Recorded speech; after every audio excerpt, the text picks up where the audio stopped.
y'all, it's your girl Rocky Flaws and All, back with another video. Be sure you guys subscribe. Make sure you hit that bell so you get notifications every time I drop a new video. Like, comment, yeah, do it all, y'all. Go ahead and subscribe to the channel. Yeah.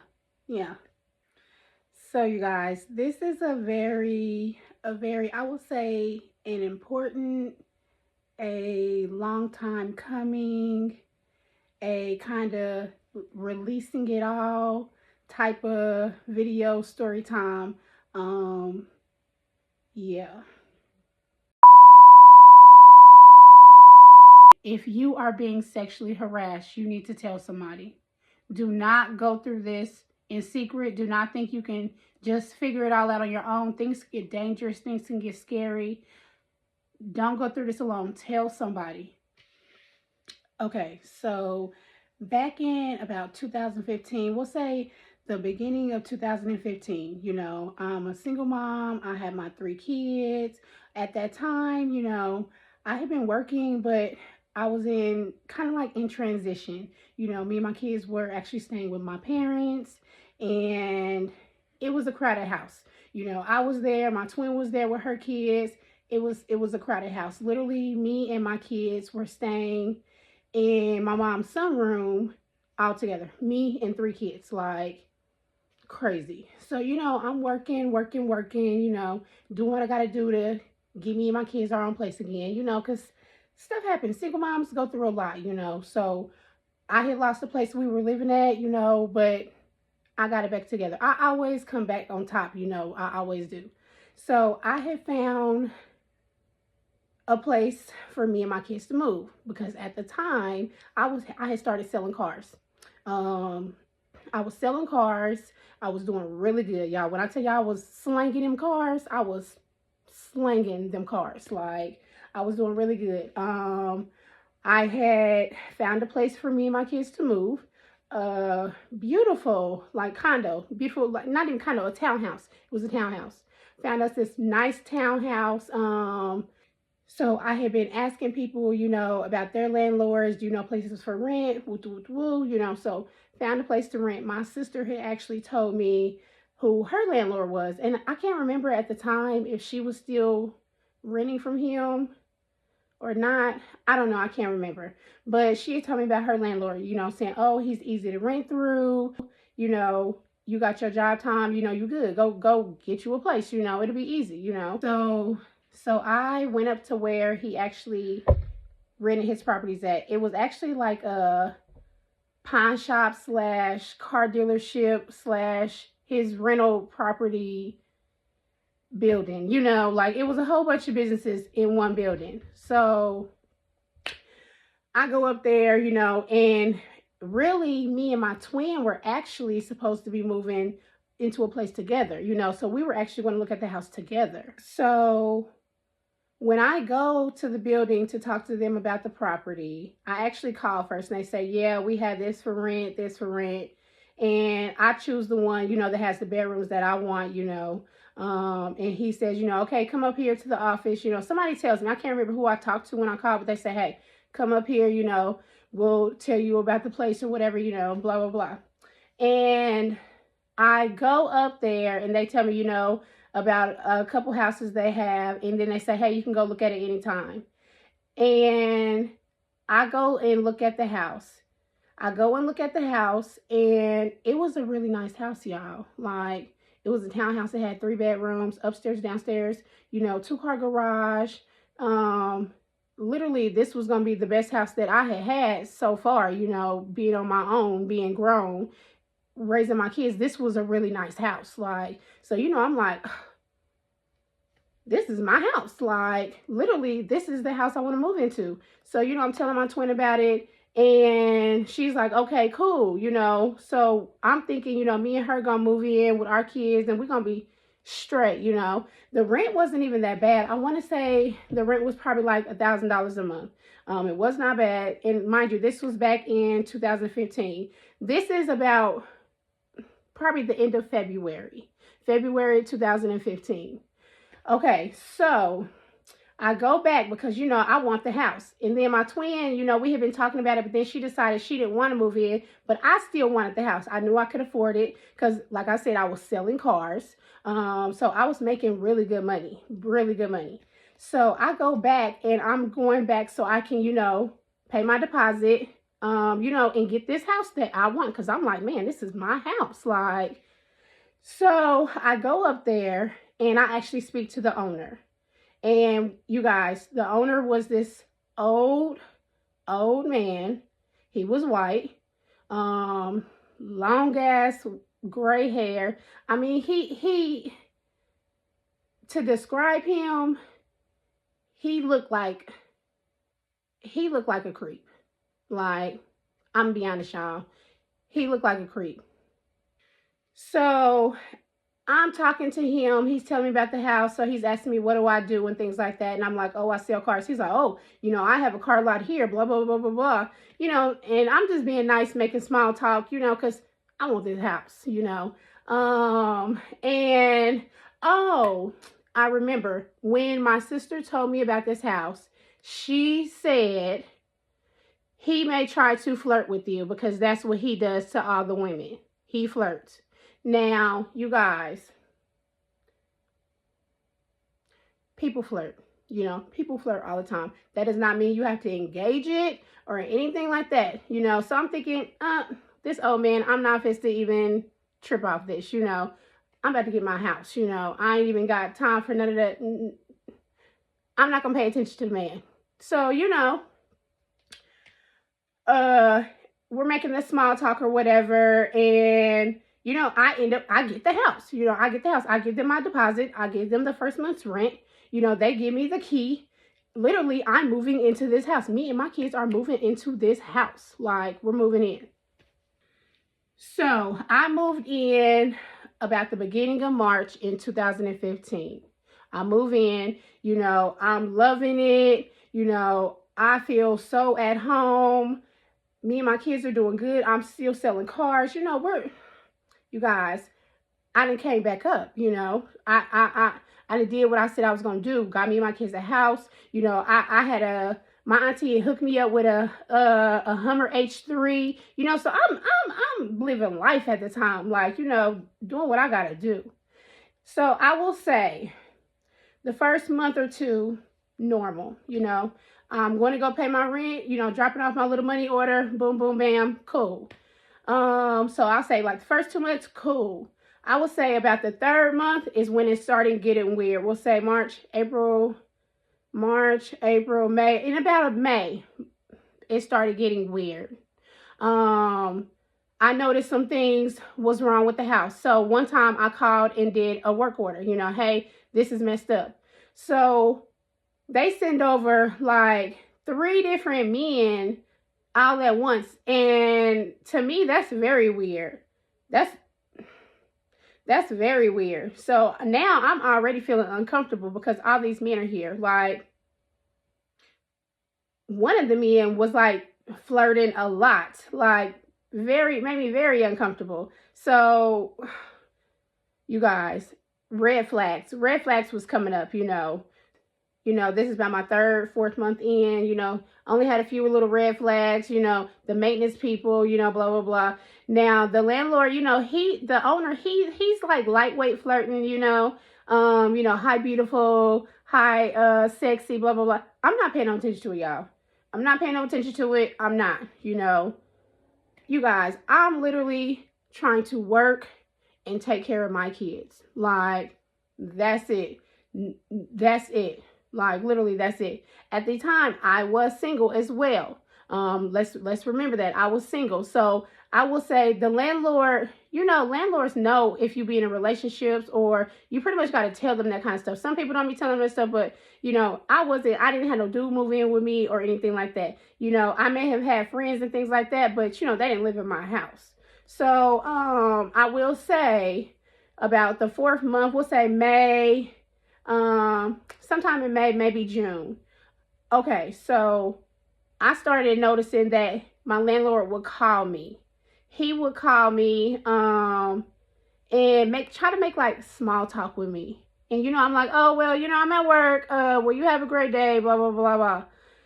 You guys, it got to a point where I was not able to go drop my rent off. So I asked if he could come pick it up from my job. Not from my house. Not from my house. From my job. Asked if he can come pick it up from my job. While all these people are around, literally I work with all men at the car lot. I worked with all men. So, I know I got people watching me, they watching.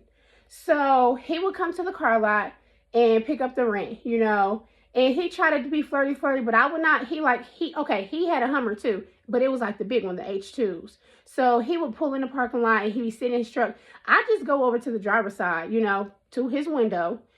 Here's your money order. I got to go back to work, go back in.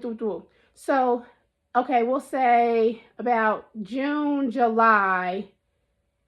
You guys, when I say red flags were just coming, red flags were flying my way. Red flags were flying my way. You guys, I was coming home to find his business cards sitting in my kitchen, like on my bar.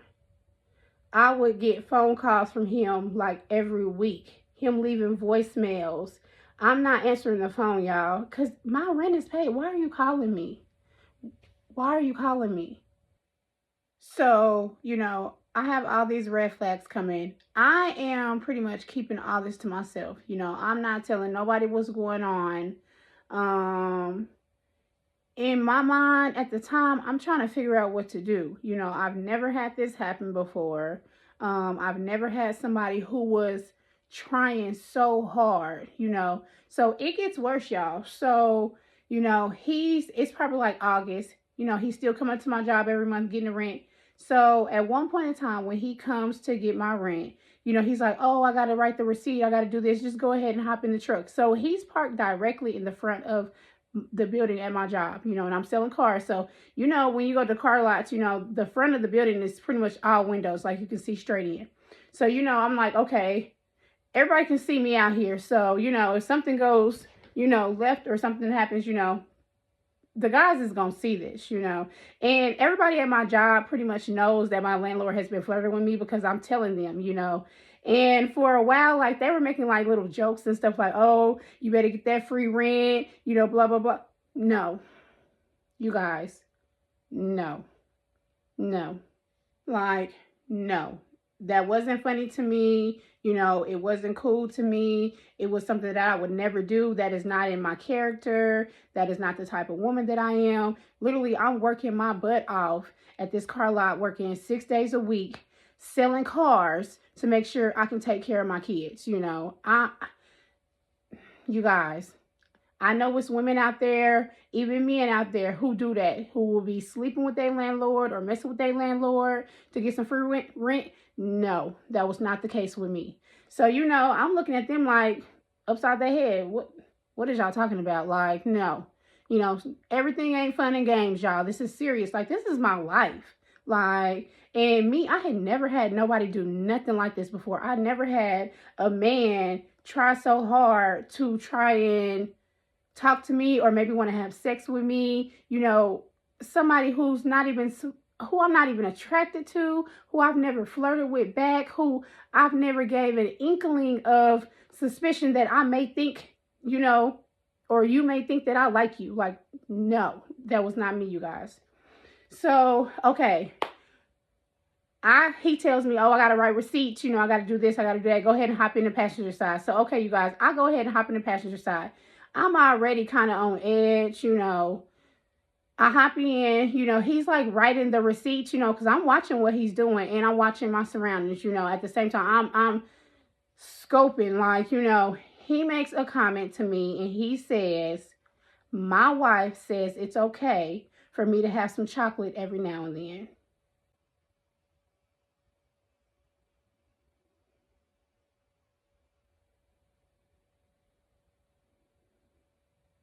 You guys, now I'm very uncomfortable.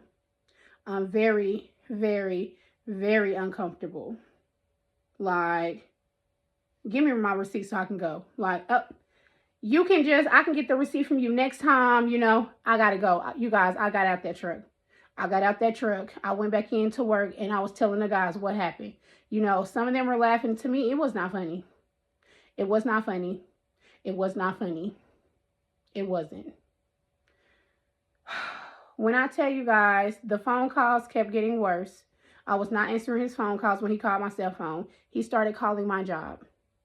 And as a car salesperson, you going to get them phone calls, So I'm thinking this may be customers or potential customers calling, who I may have talked to. You guys, it's him. I tell them, you guys, if it's him calling, say I'm not here. Say I'm not here, you guys. When I tell you guys, it was even times where, say I invited somebody over to my house. Say it's a male I invited over to my house. He would call my phone. Y'all, how would he know it's people at my house? How? Because he had cameras in my house. I didn't find that out to the end, but he had cameras in that house. Literally, every time a male would come to my house, he would be calling my phone. You guys, I'm still seeing the business cards in my house. Like, I'm not even there. One point in time, my mom and my twin were over my house, because I'm working a lot. Selling cars. When you sell cars, you work a lot. I'm working a lot. So a lot of times my mom and my twin would go to my house to watch my kids, or my kids would go with them and things like that. So one point in time, my mom calls me. I'm at work. She's like, Rock, why is your landlord coming up to your house? Like, do you owe him rent or something? I'm like, no, what are you talking about? She's like, somebody was knocking at the door. She goes to answer it, and it's this man standing at the door like, oh, who are you? Is Raquel here? And she's like, who are you? Because she don't know who this man is asking for me. Mama going, who are you? So he's like, oh, I'm her landlord, blah, blah, blah. She's like, oh, well, she's not here, blah, blah, blah. He leaves or whatever. My mom's like, it was very weird. I'm like, Mama, that is very weird, I'll talk to you later, I get off the phone, I'm at work, my mama talk to you later. Because still at this time, this is about August, you guys, I have not told my mom what's going on with the landlord. I haven't told anybody besides the people at work and maybe, my best friend at the time. I don't even know if I had told my best friend at the time what was going on. I can't remember. So, you guys, it's getting worse and worse. I'm very uncomfortable. I'm pretty much scared at this point, I will be honest with y'all. I'm getting pretty scared because he won't leave me alone. He won't leave me alone, you guys. Even on the voicemails, they started getting more, where he started saying more in the voicemails, how he wanted me. He wanted to be with me. He wanted me as like a girlfriend, things like that. You guys, I wasn't deleting nothing. That stuff was getting saved in my phone. Every time I'm seeing his business cards, I'm documented. I'm documenting everything. So, you guys, it's just getting really bad to me. He calls my job again one time and tells them, hey, I'm looking for Raquel. She's not answering my phone calls. They's like, well, stop calling up here. If Raquel wants to call you, she'll call you, stop calling her job. You guys. So eventually I tell my mom, it's about, I say the beginning of September 2015. I tell my mom what's going on because, you guys, I'm scared. I got 3 kids. I want to say my oldest daughter was like 10. My middle daughter was 9 and my son was 7. I'm a single mom. You guys, I'm scared. Like, I ain't gonna lie. I'm scared. Like, this has never happened to me before. I'm in an uncomfortable situation. I don't even want to be at home. I don't even, let alone want my kids to be there, because this man is coming into my house when I'm not there. So anything can happen, I tell my mom what's going on. And, of course, she asked me, have you ever messed with him? I'm like, no, I have never. Mama, I'm telling you the God honest truth. I have never done that. And she's like, I believe you, I believe you. You guys, my mama's so bomb. My mama is bomb, y'all. She literally finds me a house to move into within like days. I swear, like 3-4 days, like fast. I go look at this house, you know, I'm like, cool, I want it. How soon can I move in? We move in like immediately. So I move out of that house. I move out of his house September 15th, 2015. The car lot I was working at, the manager let some of the guys who worked there get some trucks from the lot and help me move my stuff out. Because literally I'm moving at the last minute. You know, I got to get out this house. Like, I literally have to get out of this house. Everybody at work know what's going on. You know, I had a good support system. You know, the guys helped me move out real quick, move my stuff into my new house. You know, I'm good. When I tell you guys, maybe a day or two later, I'm at work. And I'm literally in the bathroom. I'm in the bathroom and I hear on the intercom, you know, Raquel, you have a customer in used cars. Because I worked in used cars. Raquel, you have a customer in used cars on the intercom. So, you know, I come out the bathroom. I'm walking up to the front. And as I'm walking up to the front, I'm about to turn left to the door to go outside. Because, you know, I don't see nobody. Like, you know, you guys, as I'm about to turn left to go to the door, I hear something on my right. I hear somebody say, so you're not going to say hi to me? You guys, I knew his voice. I knew that man's voice. Immediately, I go out the door. Immediately, I go out the door. Like, you guys, I just moved out of his house. This man is at my job. You know, once I go outside, I see one of the guys who sells cars. I'm like, hey, he's up here. He's right there in the front, you know. He says, I want to say he said, you know, come over here to the side of the building. I'm going to go in real quick. I'm going to tell the manager we're going to get him to leave. So he goes in, does that. He comes back out there with me. And then he says, you know, the manager's going to tell him to leave. So we're kind of like peeking around the corner. And I like see him get in this car. He's not in his normal truck. Because mind you, he drove a white H2 Hummer. And it was one of the ones where the back was open, like a pickup truck, you know, it was open. So very noticeable. Very noticeable. Driving around, people knew whose truck that was, you know. They knew. Because when I tell y'all, this is a man who was very well known. This is a man who would have poker games with lawyers and judges on one side and drug dealers on the other. This is a man who owns hundreds, if not thousands, of properties, including residential, commercial, all that. You know, it was known that he had a mansion. Not that I saw it. It was known that he had a mansion. He had a jet. They say he had a jet. This man was a millionaire, you know. He was a rich man. And I would say he had a lot of people on his side who maybe should not have been on his side. So when they make him leave the car lot, you guys, he's driving around the car lot looking for me. And it was only like one way in this part of the car lot and one way out. He's driving around in circles looking for me. So he finally leaves. And I tell my manager, hey, I'm about to go to the police station. Like, this is crazy. Like, you know, now I don't even want to drive home because I'm in fear that he's going to follow me to my new house. So I go to the police station. One of the guys went with me from the job. We go to the police station. You guys, I'm telling them what happened. And, you know, they send me to the back or whatever. And my friend, he's there with me.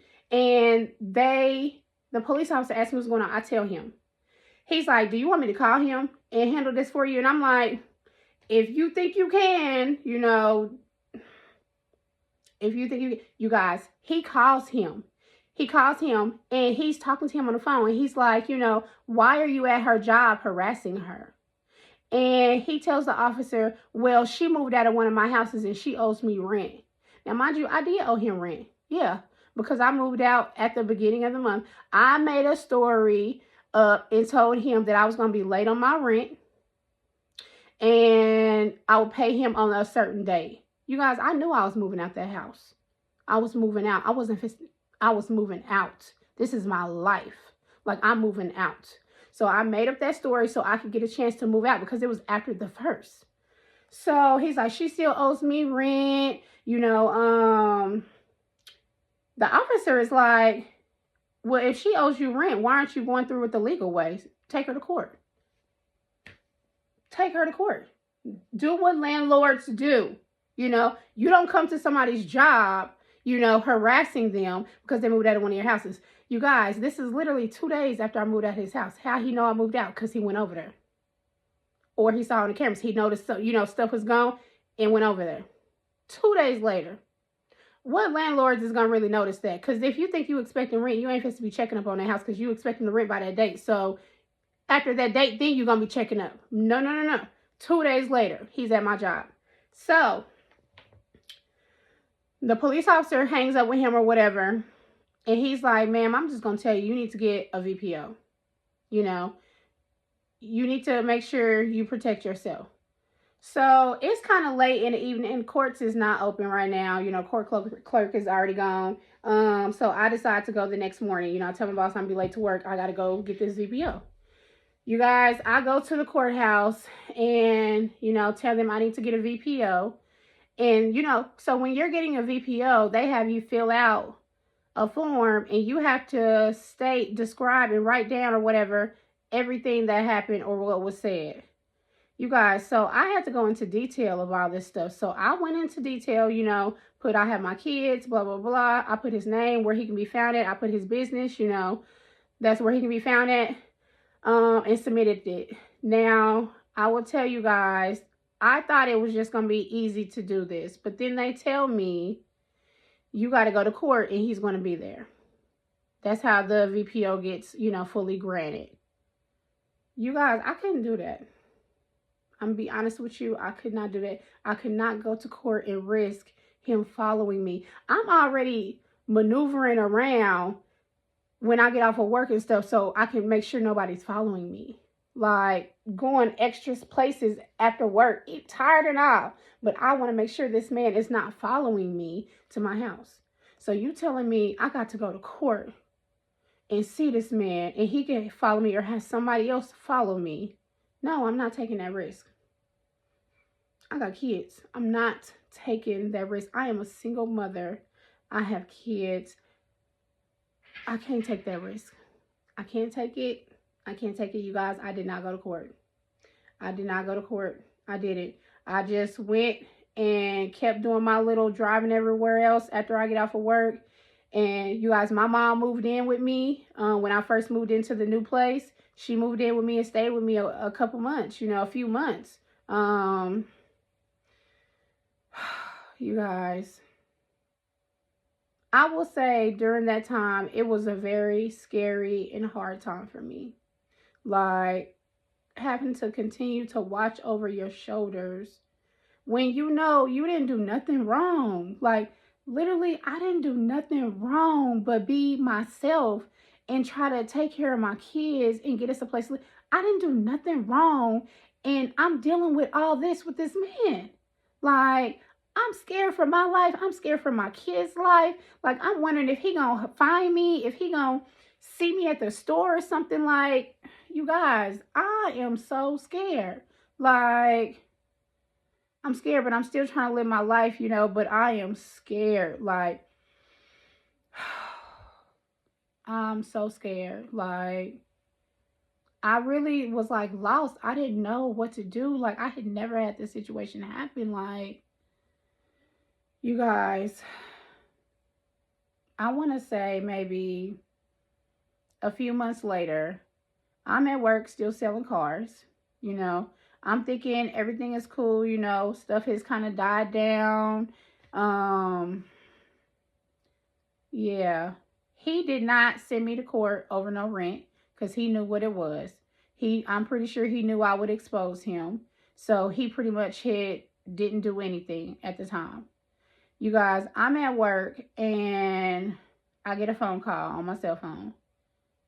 And it's this man and he's like, hi, my name is Chris. I'm a lawyer from California and we're actually doing a case in Oklahoma against Ray Pelfrey.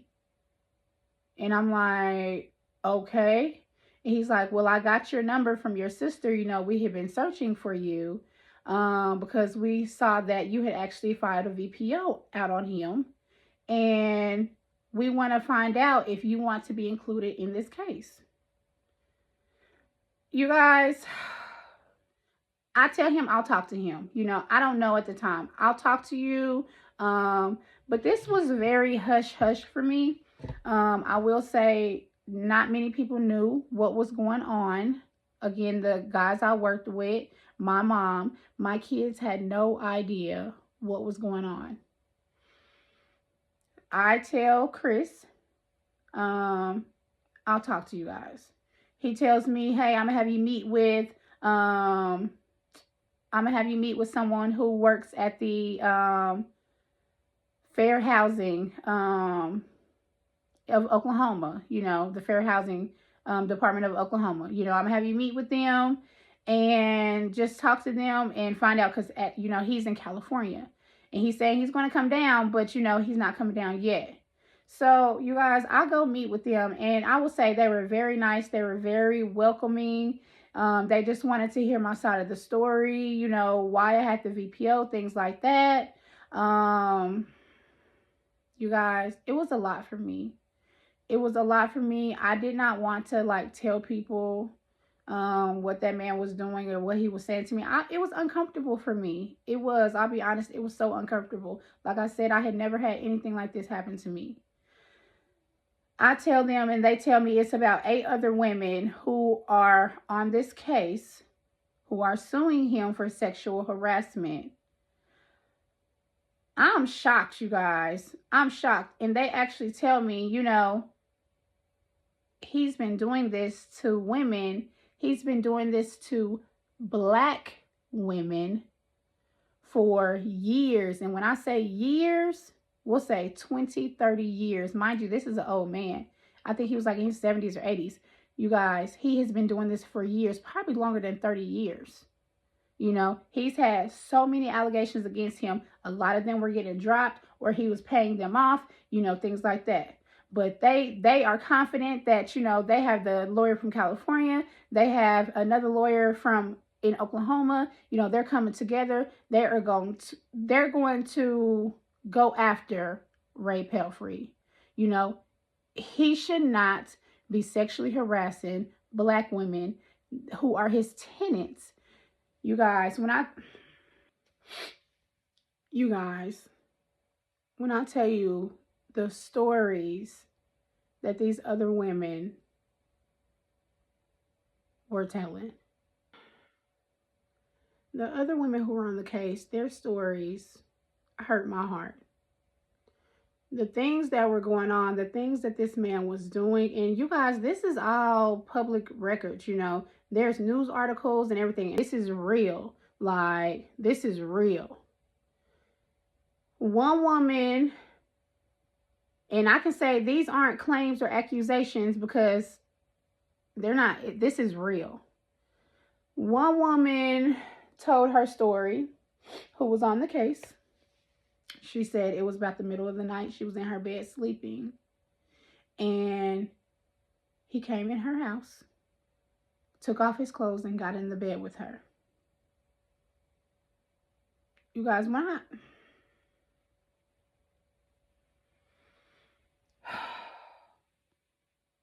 when I heard that, you guys, my heart sank. It's like I got goosebumps. What if that would have happened to me? One woman actually had her utilities in the landlord's name. She had the all bills paid. He cut all her utilities off around Christmas time. One time she wasn't at home. He sent some people over there who worked for him, some men who worked for him, who knew the stuff that he was doing. He sent them over there to move all of her stuff at her house and put it in his storage unit, because he owned storage units. He owned a whole storage unit business. He moved all her stuff into the storage unit, locked it. She didn't have nothing. She didn't have nothing. Now y'all can see the type of man that we dealing with. So, you guys, when I tell you guys, we had to go to mediation, because I'm on board. I'm going after this man. I'm going after him, because what he doing is not right. I didn't ask for none of that. Like, what he was doing was not right. I should not be scared when I did nothing wrong. All I'm trying to do is take care of my kids, work and take care of my kids. I should not be living in fear of what this man could do. Like, I should not. And hearing their stories, I don't want this man to do this to no other women. No other woman. He shouldn't be renting out properties to no women. No women. And let alone black women. He should not. He should not. All of us were black on there, y'all. He's doing this to black women. Like, man. And he's doing this to black women who he knew did not have a male in the home. Or if they had like a older teenage son, he's not doing that to them women. He's not doing that. He's not doing it to them. He's doing it to the ones who are single. If they do have sons, their sons is little. This is the women he's going after.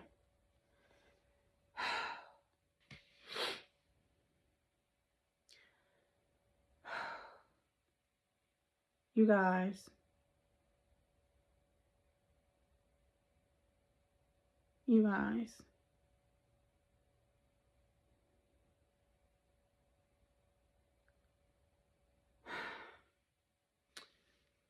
So we're going back and forth, talking to the lawyers. The lawyers are talking to his lawyers because, of course, you know, the process is starting now. You know, this is serious. We're suing this man for sexual harassment. Like, this is serious.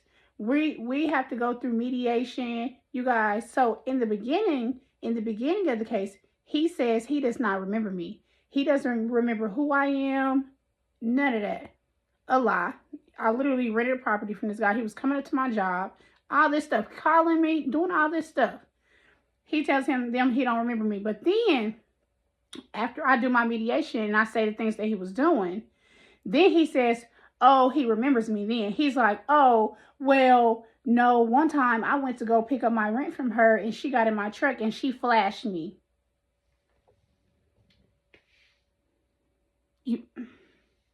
You guys, he said I flashed him.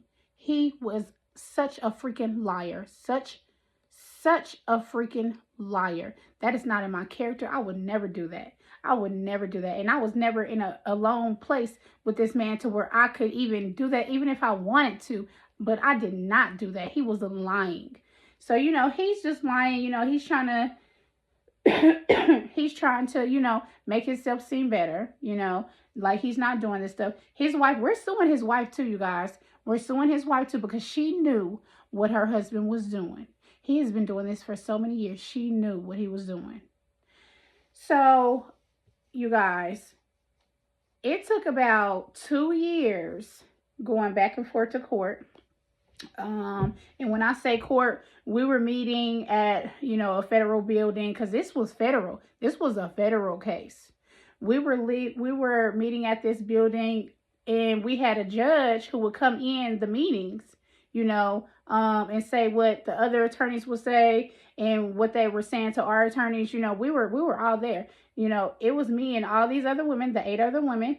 And you guys, it was a long process. I will say that. It was a long process. I will say that a lot of the women were trying to get so much money from this case that they wanted to drag this case to trial. Now, myself and another woman were the last 2 on the case because we had the newest occurrences that had happened. So it was pretty much left up to us if we wanted to go to trial or not. Me, I'm not going to trial. I wasn't going to trial. My kids did not know about this. Still, they're older now. You know, they're like 12, 11, and like 10. No, I'm not going to trial. I'm not doing that. I'm not doing that. I'm not doing it. You know, a lot of them, I will say, was being kind of greedy. Me, I just wanted to make sure that this man couldn't do this to nobody else. That was my goal. That was my goal. You know, I don't want this man doing this to anybody else. I will say it was a lot of meetings. It was a lot of time spent with the attorneys. They would come to the house, get statements from me. You guys, we had to turn over like our phone records, our social media records, you know, all that stuff. We had to turn all that stuff over. All the voicemails, all that stuff. I sent in all that stuff. And not to mention, I had that VPO. So, you guys, towards the end, of course, I said this took about 2 years. So, it was about the end of the year in 2017. It's the end of the year, you guys. I'm really tired of going back and forth with this. I know justice needs to be served, but these court processes take so long. This stuff gets dragged out for so long. Mind you, it's the end of the year, about December 2017. This man is sick. Ray Pelfrey is sick. This man has cancer. He is dying. You ladies want to go to trial and do all this stuff. This man is dying. He ain't gonna even make it to the trial. He not supposed to make it to the trial. He not. Let's stop playing. I'm not putting myself out there like that. I'm not going to trial. We need to settle. We need to settle. And we did. We settled. And we came out with a good chunk of change. I want to say our lawsuit was for $800,000. Now, mind you, it was me and like 8 other women plus our lawyers who had been doing this case for 2 years. So imagine that's 2 years worth of legal fees, lawyer fees and everything. So the lawyers got paid pretty good. Everybody got a little chunk of change, So we're done with everything, we settled. And I will tell you guys, a few months later, this man did die. He did. He died. Like I said, he had cancer. And he had a bad cancer too. So he had a horrible... You can't treat people like that and do things like that and think you're going to live a good life forever. Y'all. Okay, so, you guys, so, I will say once he passed away, his wife wrote some crazy stuff on Facebook about me and the other women on the case and a lot of other women who had sued him. Because let's remember, he had been doing this for a long time. She wrote some crazy things talking about we killed him, things like that. No. You knew what your husband was doing. That's why we sued you too. Because you guys, literally, before they knew that we were suing her, they were trying to put everything in her name. He was trying to put everything in her name. No. So I will say he did pass away. His wife had said some crazy things. I myself, I don't want to just say I was different than all the ladies, but I will say I was chosen to represent the women in our case, me and another woman who actually had worked for him. We were chosen to go with the Fair Housing of Oklahoma to go to Washington, D.C. to speak to HUD about what had happened when you have a landlord who is sexually harassing you. Now, I will say I was not on HUD. I was not on housing. I was not on Section 8, nothing like that. But a lot of the women were who were on that case. Me, myself, personally, I was not. I paid my rent in cash, money orders. That's how I pay my rent. But they still asked me to go speak about this, even though it was for HUD. I still decided to do it. It was a great thing telling my story. So I'm definitely going to play that for you guys. And you guys, I just want to say, if there is a woman, if there's a man, because this can happen to women or men. If you are being sexually harassed by your landlord or the person who was renting you somewhere to stay or anything like that, you need to tell somebody. You need to tell somebody. Don't go through this alone, because I'm going to tell you, for myself personally, it was very hard going through this alone. The fear that I had for myself and my kids, it was very hard going through this alone. I'm going to say it again. Do not go through this alone. Tell somebody. Tell somebody what is going on, because it could save your life. I don't know what could have happened if I would have stayed in that house. Of course, it did come out to, once they were looking into all his properties and things like that, he had cameras in the house. So he was watching me. He was watching me, watching my kids. He was watching. He was watching. You guys, don't go through this alone. If you got to call the police, if you have to tell your family, if you have to tell a friend, if you have to tell a coworker, tell somebody. Tell somebody, because it literally can be your life. It could be your life. I want to thank Secretary Carson and Assistant Attorney General Friel for their remarks. On behalf of Secretary Carson, Acting Deputy Secretary Montgomery, and Assistant Secretary Farias, it is indeed a pleasure to be on stage with our guest today. Please help me welcome Raquel Hall Hubbard.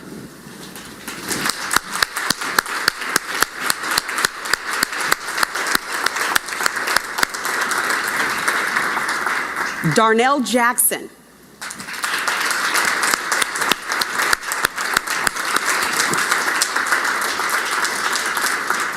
Executive Director Mary Daniels Doolin.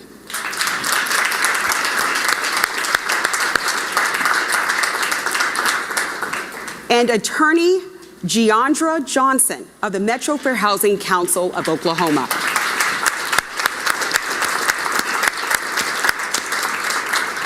Welcome, ladies. Please be seated. Thank you.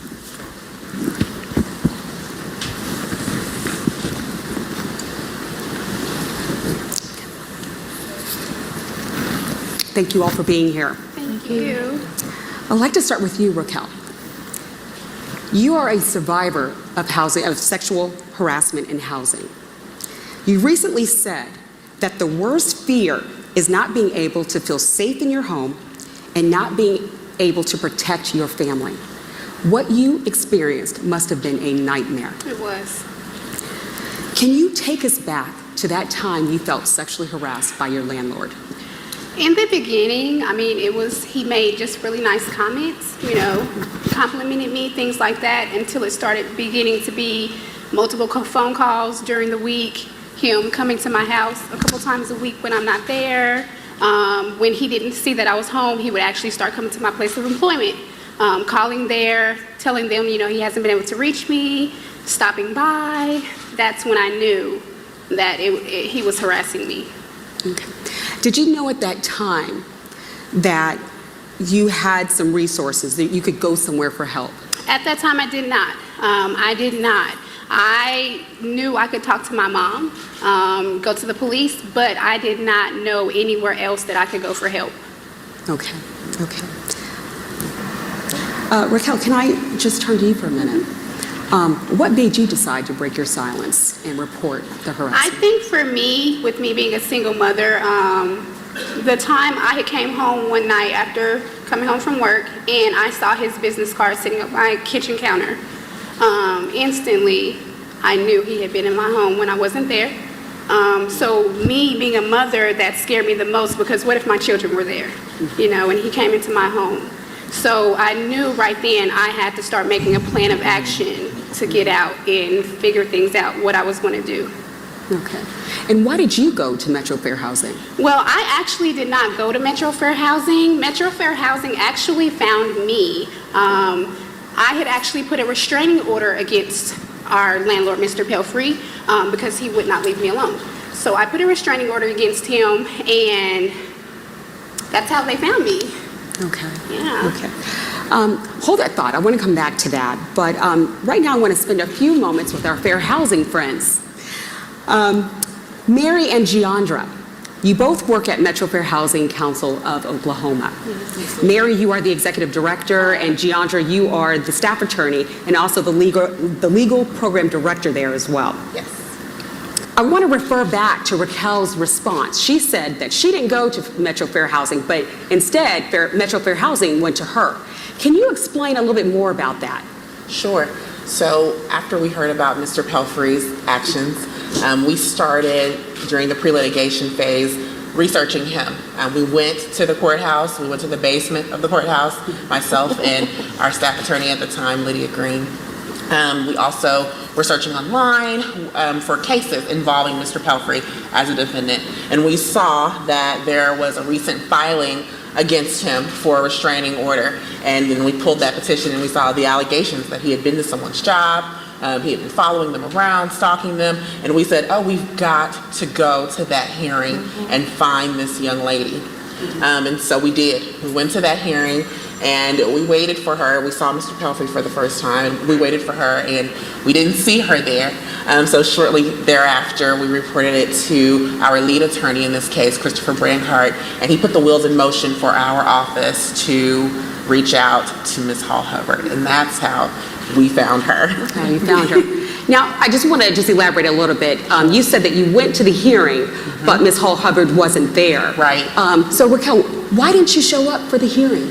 The reason I didn't show up, when I actually filed the restraining order, they make you be very detailed in your description, so I was. But then they also informed me that I would have to go to court and he would have to be there too. I had recently just moved out of his house. I was in fear that he would follow me. I was in fear. I had 3 kids. I could not take any chances. So when they told me that I would have to go to court and he would be there, I decided not to go. I decided not to go. For the best interest for me and my children, I just knew I couldn't go. I couldn't take a chance. Okay, protecting your family. I got you. Giandra, you are the attorney at Metro Fair Housing. Yes. So you handle quite a few cases, I'm sure. Yes. You're very busy. What role did you play in this case involving Darnell and Raquel? In this particular case, I was the lead investigator and attorney liaison. So when the case began, I actually was a law clerk. I wasn't licensed yet, and I became an attorney throughout the process. And that meant that what I needed to do was anything that our actual attorneys needed. So Christopher Brancard and then our local attorney, Cynthia D'Antonio, would ask me to do things like go to our complainants' homes and get evidence. I went to Ms. Hall-Hubbard's job. She's a hard worker, so that's where she was. And so I'd go to her job and pick up whatever documents they might have needed. I also fielded phone calls. Whatever they were concerned about, they would call and they'd talk to me, and then I'd relay it. And anything else that was needed, including resident shoulder to cry on, whatever was needed. That's what I was there for. So you had a very difficult job. Certainly. Difficult job. How, in your position, did you keep the survivors, your clients, encouraged, to keep going forward, to moving forward with such a tough time in their lives? How did you do that? Well, this process is a long one. I think that when you're harassed, you're looking for some immediate results. And when you're filing complaints with HUD, even though you guys are really diligent in working those complaints, or when you're filing complaints in the federal system, it just usually lasts a bit longer than what you might be hoping for as a complainant. And so it would get really trying for them. They'd be upset or ready to quit, ready to give up, and it was just really important to refocus and remain centered and remember what we're here for, that the purpose is to seek justice and to assure them that that was going to happen. So that's how it became Resident Shoulder to Cry On. Thank you for that. Thank you. Women, we know that men can also be victims of sexual harassment. But I wanted to ask you, just as a follow-up, could you describe what the typical survivor looks like from your experience? A typical survivor is a woman, typically a woman of color, typically working poor, with children. And one thing we've noticed, there's not a man in the house. There is either not an adult male or a teenage male or a husband or a boyfriend. That person is isolated, or they're promised favors. Like in Mr. Pelfrey's case, all of his properties were nice, apartments nice, impeccable, He didn't look like the typical critter that he was, a varmint, critter or varmint that he was. But it's still the same. Women who come forward, but they are afraid to come forward because then everybody's gonna know. Yeah. I want to go back to Raquel and Darnell. First, I want to sincerely thank you for being here and telling your stories. I know it could not be easy to talk about such painful experiences.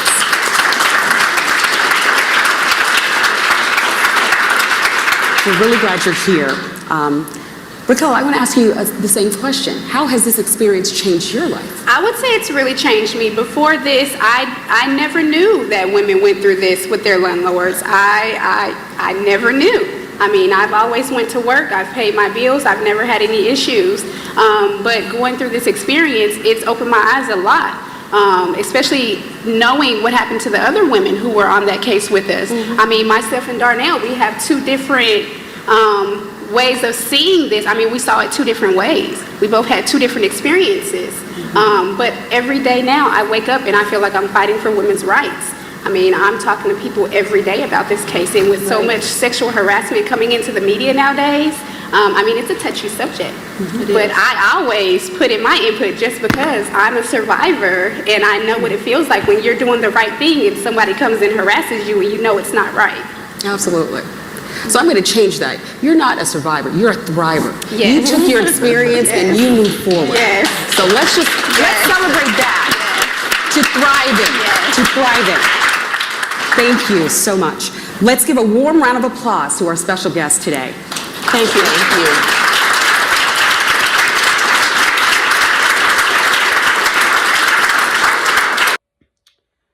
You guys, this was something that I've been wanting to speak about for a long time. Of course, I did speak about it in Washington, D.C. I did not get to speak everything that I wanted to say because they did limit what we could talk about, I guess just for their programming and the timing and things like that.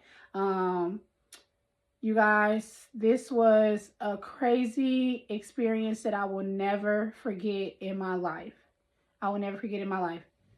I will say it again. If you are being sexually harassed, you need to tell somebody. Do not go through this in secret. Do not think you can just figure it all out on your own. Things get dangerous. Things can get scary. Don't go through this alone. Tell somebody. There's always somebody you can tell. There's always somebody you can tell. Look in your area. You know, if you got to call the police first and find out who you need to talk to, you know, tell somebody. Tell somebody, you know, don't let this just continue, you know, save yourself. That's what I'm going to say. Save yourself. Again, this was a really hard thing for me to share. I have not really opened up about it too much over the years. Again, this started in 2015. I won the court case in the end of 2017. It's now 2024. So, you know, I've dealt with this for a long time. I've had these on my shoulders for a long time, and I'm glad I can actually let it out and help somebody else who may be going through this. You guys, be sure you subscribe, make sure you comment, make sure you like, make sure you share. Get the word out, especially about this. This is a very serious subject. Don't go through this alone. If you're being sexually harassed, you need to tell somebody. Save your life, save yourself, save your family, save your kids. Tell somebody. Don't go through it alone. You guys, it's Rocky Flaws and all. I'm out.